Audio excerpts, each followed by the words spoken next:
Tips Tactical Solutions podcast. This episode is a solo mini episode.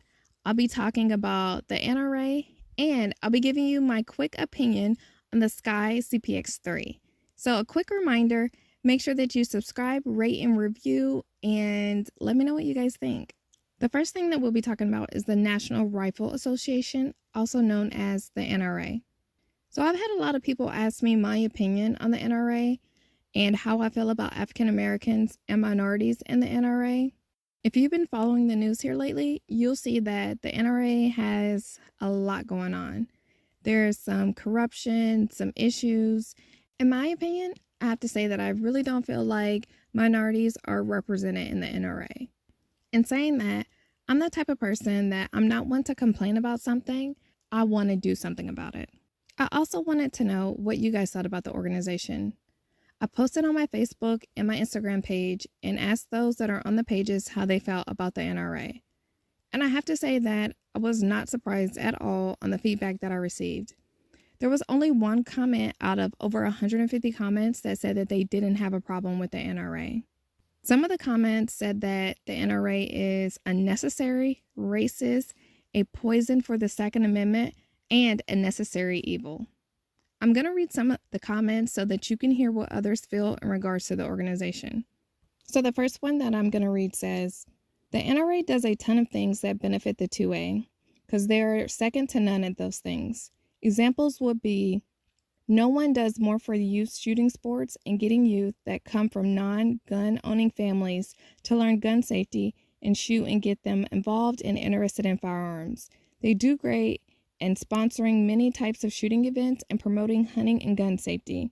They have failed us by weasels digging their way into the organization over the years and diverting the true purpose of the NRA and its money away from where it's needed to line their own pockets. The NRA is not going anywhere anytime soon. Boycotting it or posting a meme will not change it, or selling a shirt that says not real activists.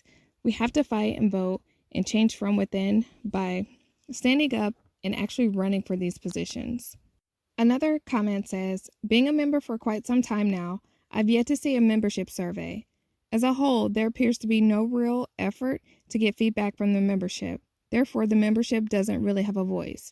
This very subject seems to be the current trend being voiced by the membership as a whole as well. Another comment says, my thoughts are, as an organization, I've never understood them, but I understand the need for lobbying. I don't know what they do for me, but at an event or as a community. I'm more in to support my fellow people, the community, etc. It's our place of worship, regardless of leadership, to help unite people to be unified as gun owners through intersecting ideas, while helping those lacking to better themselves in all facets. That's my approach and take. And at the end, it's just well wishes that they embody our interests, but the community through participating first for me. The next comment is, they don't represent Black people. They say nothing when a Black person properly uses their firearm and gets prosecuted as if they did something wrong. The next comment, I support their stance on protecting the rights of gun owners. I'm apprehensive in supporting them because of the disparity of support during gun-related issues / legal violations. Think George Zimmerman versus Philando Castile. The lack of action becomes polarizing and builds distrust.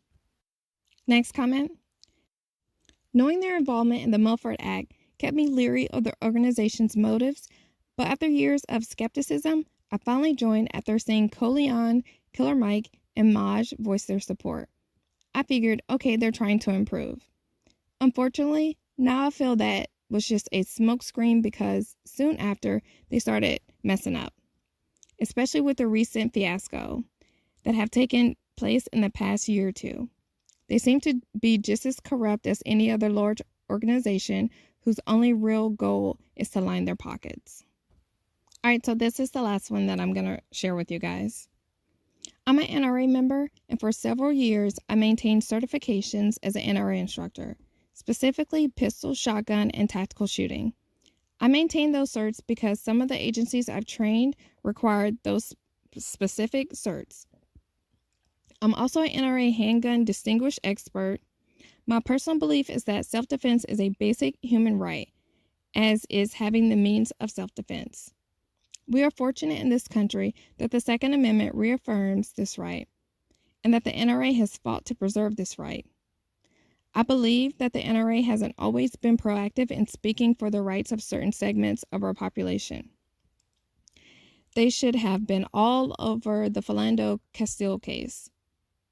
Even so, I believe the existence of that organization has its pros, but it's incumbent on some of us to take advantage of the existence of the organization, even when we don't always perceive that they are specifically for us.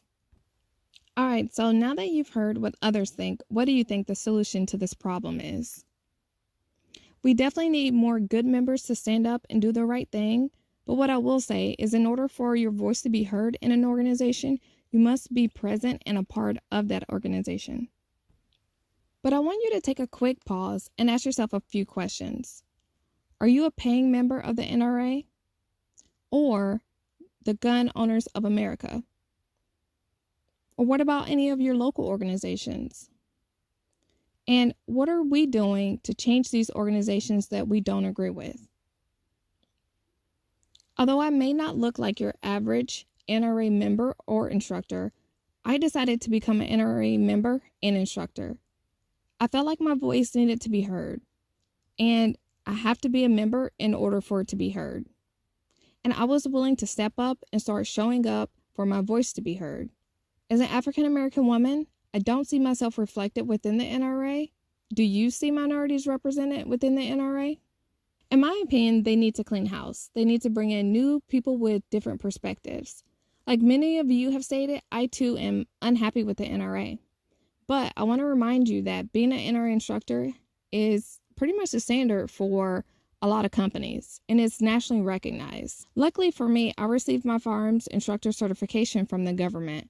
But becoming an NRA instructor was kind of an addition for me. And I saw where many people were saying some pretty ill things about African Americans that are members of the NRA. And I think it's wrong to look down on individuals just because they choose to be part of an organization. I know that I want the entire gun community to represent and show more minorities. I'm not just upset with the NRA, I'm upset with the entire gun community. Everyone wants the minority dollar. And they actually get the minority dollar. But what do they do for minorities? I would love to hear your feedback on this. And when I say feedback, I mean a respectful conversation without name calling. Something that I do want to cover though, the way that minorities treat each other within the gun community. An example I will use about this is Colion Noir. Now I'm going to go ahead and say that this is all my personal opinion. Something that I think a lot of people don't realize is that Colion Noir is not a spokesperson for the NRA. He is African American that has a platform and a lot of connections, really. Honestly, I could not imagine a day in his shoes. Well, I guess I kind of could. I'm sure I'll be driving an expensive car, working out, and working on some two-way content. Oh, don't let me forget, having a lot of people call you out of your name. In regards to issues with gun rights, he gets beat up very often, and especially by people in the Black community. How does this solve anything? Don't we need more African Americans in these positions?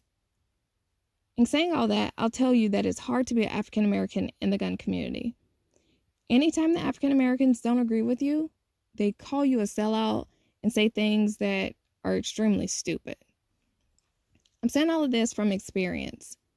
In my year within this gun community, some of the things I've heard is, I'm a woman and I shouldn't be doing this because I don't know what I'm doing, and this is a man's job. Then there's the gun community that I'm obviously a minority in as well because I'm a woman and I'm an African American woman. I get some of the same things from some people, but I'm just here to educate people on firearm safety. I started my business because I felt like there was just a lack of instructors that looked like me and wanted to reach people that look like me as well. I feel like everyone should be a part of the Second Amendment because the Second Amendment doesn't just belong to one race. It belongs to all of us. So we should all be out there. I just want to add that I didn't say any of those things for you to feel sorry for me. And if you're one of those individuals that have said ignorant things to me, I will definitely pray for you because you don't know anything about me and you're projecting your feelings. And I just started and I'm not going anywhere. Your words will probably hurt me if I was in the 2nd grade. All right, so enough about the NRA. I want to give you guys my first impressions of the Skyy CPX-3. But first things first, I want to let you guys know that I was very biased going into this. I had heard so many things about these pistols prior to getting my hands on one. And I know you're probably thinking, yeah, you've heard a lot about them as well. So what I'm telling you is your girl, Skip, she likes to do her research. And I want to research things for myself. I wanted to look further into the company.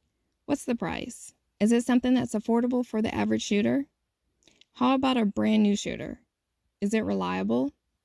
Does the gun go bang every time you pull the trigger? If the gun isn't reliable, then I don't want anything to do with it and don't bring it around me. What's the reputation of the manufacturer, their warranty, and how's their customer service? Because warranty and customer service are huge for me. And if you have an issue with your product and customer service makes you want to rage, then that's not a company that I want to deal with. And if it doesn't have a lifetime warranty or a good warranty, then that's a major factor as well. But a side note, all those things that I listed out that I researched should be done with every manufacturer. You should and could use it for your daily life as well. I've used it when purchasing a vehicle, purchasing my washer and dryer, and when I build my home. All right, now on to my review of the CPX-3. The Skyy CPX-3 is their handgun that takes 380 ammo, and it's designed to be used for concealed carry. I have to admit that I always said that I'm personally a 9mm girl. Although I do know that there's sometimes a need for 380, my first 380 was a gift for me from my husband. He purchased a little 380 pistol for me when I was exercising, especially outside. But what was nice is that the 380 pistol did not add a lot of weight, and even when it was loaded, it was kind of nice. It was easily concealed, and I was able to be armed and be able to exercise. The first time that I touched the CPX-3, I thought, pretty lightweight, and it had a good width for concealed carry. And I'm just going to be honest here, I like that it came in many different colors. I was instantly drawn to the sky blue, which is their name for what you would probably recognize as Tiffany blue. And some other things that I will cover is that I also wanted to know how easy was it to manipulate the slide. If a shooter can't manipulate or lock their slide to the rear, that gun is useless to that shooter. It's not realistic for you to assume that someone's going to be able to be there and load your gun for you and lock the slide to the rear to ensure that your gun is safe when you're clearing it out. But to my surprise, the slide on the CPX-3 was extremely easy to lock to the rear. And it was so easy that I kind of second-guessed myself. And I sent the slide back forward and I had to try it again. That's when I noticed the first thing that I loved about the gun was the ease of locking that slide to the rear. That's one of the #1 things that I see new shooters and even some experienced shooters struggle with is locking their slide to the rear. I knew that everyone would think that I was biased because I'm an instructor, or they would say that I'm good at locking the slide to the rear. So I had a few of my students try out the CPX-3 and give me their honest opinions on them. They were able to manipulate the slide with ease, and they actually liked the way that the gun fit in their hands.